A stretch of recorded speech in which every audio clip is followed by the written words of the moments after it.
Ladies, if you are a woman who loves an avoidant man, you do not want to miss this video here today because I'm going to teach you the exact proven method to love an avoidant man in a way that keeps his heart open to you. Because if you do it wrong, he will leave you. You've probably experienced this before. You know he will force his way out and he'll probably blame you. Or he'll be nice. You're going to get the dreaded, "No, babe, it's not you, it's me," as he rushes out of the relationship, jumps out the window, runs down the hill. You never see him again.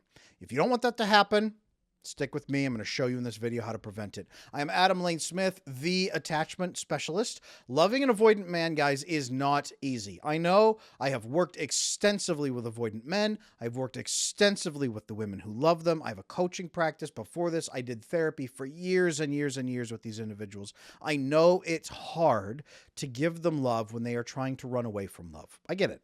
Avoidant guys out there, if you're watching this, you're not bad. I get where you're coming from. I'm going to show people how to love you. Ladies watching this right now, understand that there is a method to loving them. There's a rhythm to it, right? Now, this is the first of a two-part series. Today, I'm going to show you why avoidant men leaves. What specifically drives them away, okay? What makes them feel like they have to escape? I want to show you how to avoid doing these things that we're going to discuss here today so that you can stop losing the partners that you love. Part 2, we'll discuss toward the end of this video, and then into that video, I'll show you a much better method for giving them that love. Today, here's how to not scare them. Here's how to make sure you don't lose them. All right? Let's get into it. So first, right off the bat, to love an avoidant man, you have to understand an avoidant man's perspective. This is what it looks like to live as an avoidant man. This is not demonizing, but explaining, okay? I have infinite love and compassion for people who face avoidant attachment style because they're afraid, right? Avoidant attachment comes down to this. I can never trust other people to be honest, to be trustworthy, to be straightforward, to cooperate during a conflict, to do the right thing. I have to do everything myself. And in fact, I have to keep people at arm's length so that they can't get too close and hurt me. It doesn't mean that they're bad people, but they are not trustworthy. Everybody is drowning, and I'm swimming around trying to take care of myself. I will rescue them if I can, but I can't let them drag me down with them.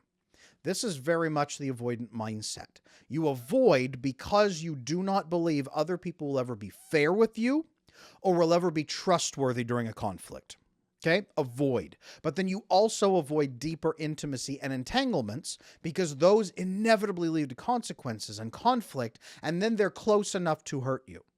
Again, it's not that they think you're evil, but they do think you're going to panic and drag them down, or hurt them, or trap them, or resent them, or reject them, or in some way do something unkind to them that ruins their life. So they have to constantly be ready to jump out the window, dive roll across the lawn, take off running down the street. They have to always be ready to escape. Okay? Unclear expectations are especially the worst thing for them because they could be trapped at any time by something they don't even have input on. This is how it feels to live as an avoidant man. Now, I'm excluding the most manipulative variants. I've done videos on manipulative avoidant attachment. The vast majority of men are not manipulative. They're what we call like nervous avoidant. I call almost ethically avoidant, if you don't think of it that way. Nervous avoidant men, scared avoidant men, even just avoidant, okay? Not manipulative. They don't trust other people because they've been hurt so many times. Now, that's their mindset with other people. It comes from childhood because nobody was trustworthy. Nobody was stable. They had to sit and watch other people hurt each other. They had arbitrary rules and things yelled at them and things dictated to them. And they never fully learned to trust other people because nobody was worthy of that trust. Many of them never felt loved in their childhood. They felt tolerated. Okay, big difference. Now they don't want to get trapped in that again. They don't want unclear expectations. They don't understand love or how it feels. They're not out there to hurt people. They're trying to just give and get a little bit. They're mostly dopamine focused, but they're mostly scared. Okay? I have some very, very dear male friends who are avoidantly attached, and I think of them lovingly as kind of like a scared cat. Okay? A scared cat doesn't like people intruding on its territory. A scared cat may not attack you and claw you to death, but it may hiss at you if you get too close. It may warn you. It'll slink away. It'll hide. It'll run. It'll hide under the bed until everyone's gone and then come out and eat really quick and then go back under the bed. Okay? Avoidant men, And women are very, very much like scared cats. They're not bad cats. They're scared. You don't just grab a cat. Oh, I'm going to love you. You don't do that. Don't do that to him, okay? That's what, unfortunately, a lot of anxiously attached people, if I just do it, he'll just get used to it. Absolutely not. You're going to send him into a fit, and he's going to freak out and chew off his own legs to escape. Don't do that, okay? Scared cat. How do you nurture a scared cat? You take some time, okay? I'm going to show you today how you nurture a scared cat, how you nurture an avoidantly attached man. Now, if you are anxiously attached, you need to be aware that you are attracted to these men. Anxious attachment means that you seek approval, that you are looking for somebody to approve of you. You are looking for somebody who initially resists you, and then you earn their approval over time, thus proving that you are worthy of love. You're looking for someone who makes you feel loved, sometimes by love bombing. Sometimes avoidant people will love bomb a bit at the beginning to make you feel loved and cared for. It's to fill up your happiness meter so that you will do good things and do the right things. They think they're paying you in dopamine so that you will then pay them in dopamine. They're trying to be faithful and transactional sometimes, okay? But then as an anxiously attached person, you get addicted to that validation and that approval, and you start chasing it. Then you want more of it. Then you want it all the time. And if it ever stops or slows down, you start feeling like they don't love me anymore. I did something wrong. What did I do wrong? I have to make it better. Then you start chasing them. What happens when you chase a scared cat, do you think? Does the scared cat say, oh, hey, I should just stay here and relax? No, the scared cat says, I will do anything and everything to get away from you, okay? This is why they cannot stand you. If you are anxiously attached, you scare them to death. You give and give and give and give with no strings, but then you start expecting secretly. Unclear expectations, right? You can't ask for your needs to get met, but you can do nice things for them, but then everything has a string attached. Then they can't trust it. Then you start having expectations of them, put labels on things and what they should be doing for you, and then they can't do it because they don't know, or they're scared. Okay? You start resenting them for that fear, that being scared. You start taking their fear personally. They can't stand you because all their worst fears come true around you. This is innocent, right? Anxiously attached people don't mean to do this either. Avoidantly attached people don't mean to do this either. It's not about being bad or being evil. But the anxious attachment, as you pursue them, as you crave from them, as you chase them, as you beg them for attention, as you seek them out for validation, as you need them more and more and more, your emotional needs pile up and feel so overwhelming to them. Their fear goes through the roof. Okay? And then their dopamine starts to just not be enough, and they don't bond with you in other ways. Go back and watch another video here on my channel called The Biochemistry of Avoidant Attachments that walks you through those brain chemicals. But what you need to understand is the dopamine starts to wear off, and they don't have much connection beyond that. So their fear goes through the roof, and they get very little out of the relationship. They get scared, very, very scared. And the anxiously attached person to them seems utterly insatiable with a growing hunger. They're afraid of actually being consumed, like a scared cat who's afraid you're going to eat them. They sense disaster is coming, and they run away, which usually makes the anxious person worse. That just confirms the fear, right? We need you to avoid the behaviors that we've talked about here if you want to keep him. So, number one, these behaviors, unclear expectations. Make your expectations abundantly clear from the get-go. Hey, here is what I want. Can we do that? Here is what I need. Can we do that? Be clear. Be clear what the limits are. I only need this. I don't need any more. Is that okay? He can calm down and relax. Yes. Okay. Then give him permission to take space. Permission to take space is incredibly important. Hey, I know you're going to need some space. When you do, I might have a tendency to take it personally if you just jump out the window. But if you say, hey, I need some space just for me to recover, I will understand that that's my way of giving you love, is to give you space. So ask, and I'll actually be happy to give you space. And he'll be shocked. He won't believe it. But when you do it, it'll renew his faith in humanity. Okay? You are now letting him be open with you. Conflicts. Bring him conflicts, but start off by saying this. I want us to solve this together, and I'm here to solve it with you. This is not a scary thing, and I'm not going to hurt you.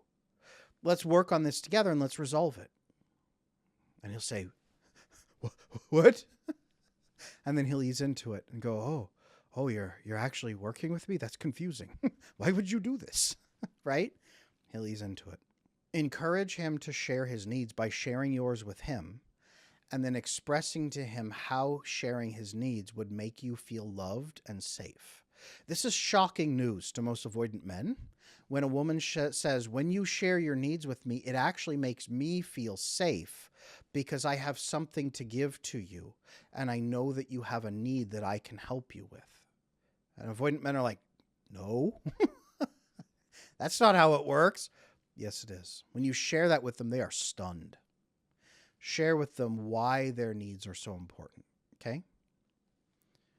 Do not chase them. I cannot hammer this enough. Do not chase them. If they run, call after them. Hey, it's okay that you're scared. Come back and talk when you're ready. Now, this doesn't mean they break up with you and you just say, okay, I'll be waiting here for 10 years. That's not what I'm saying. But when they pull away, when they disappear for a day, your tendencies are going to be freak out and chase and spam them with 50 messages and then call their family and then call the National Guard, right, to bring them back at gunpoint.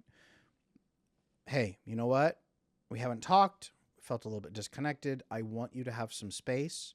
Please let me know when you're ready. I will be here. It won't be weird. I won't be mad at you. Please come back and let me know when you're ready, and then we can resolve this. What else do you do with a scared cat? You feed it. Now, number one, the only thing that avoidant men really understand is dopamine. So giving them that dopamine can help. I am not saying you have to have sex with them on the first date. I'm not saying just be an endless sex doll. I'm not saying that at all. But other ways to find dopamine. And also feeding them other things, right? You don't just feed a cat treats. You start feeding it real food. Hey, you know what? I would really love a deeper connection with you. I know that could be scary, but is that okay? Can we explore what a deeper connection looks like? Should we define a deeper connection? Should we talk about what that means? Can we talk about why I would like that with you? Might you want that in return? And if so, under what conditions? What would make you want that? What would make you feel comfortable? Okay? Asking them those questions, starting to give them that love, that oxytocin bond. Again, check out the biochem video about the biochemistry of avoidant attachment, but the oxytocin bonding. And here's this big piece right here. Okay? Really, really big piece. Talk with them clearly, openly about everything. A lot of avoidant men who come into my coaching, they tell me that they first became aware that better relationships were even possible when they had a wonderful girlfriend who actually talked things through with them in a clear, rational way. It was shocking to them. And it set the bar all of a sudden higher than it had ever been in their entire life for relationships. So if you want to be the one that he says you have set the bar higher than anybody else on planet Earth ever could, I don't ever want to leave. Not really. I'll get scared, but I'll always come back. I'll run out the cat door, but then I'll run right back in because it's cold out there, right?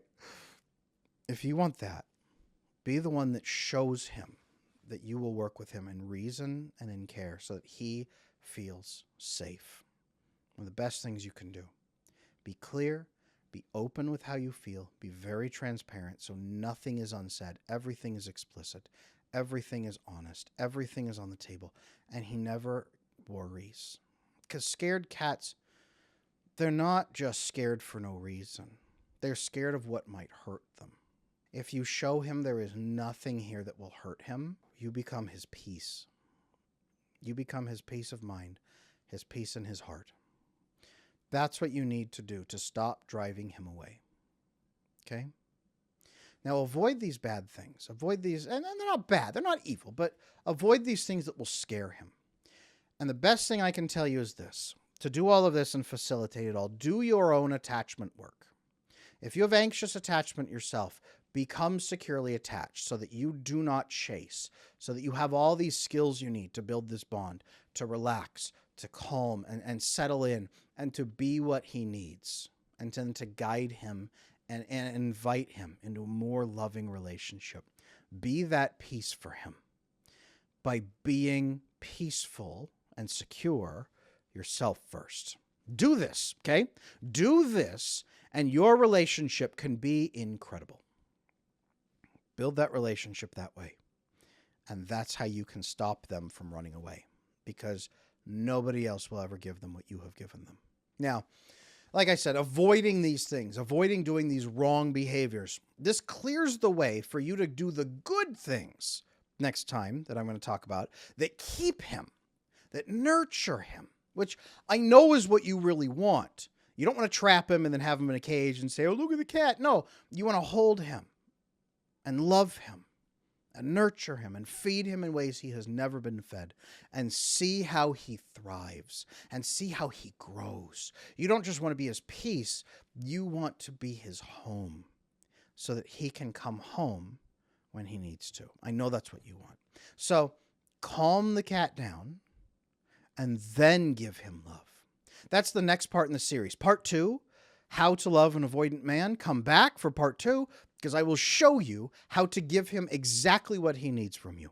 I'm Adam Lane Smith, the attachment specialist, the avoidant whisperer, and I am here to help you build incredible relationships, even if one of you happens to be avoidant. Come back for part 2. I will see you there.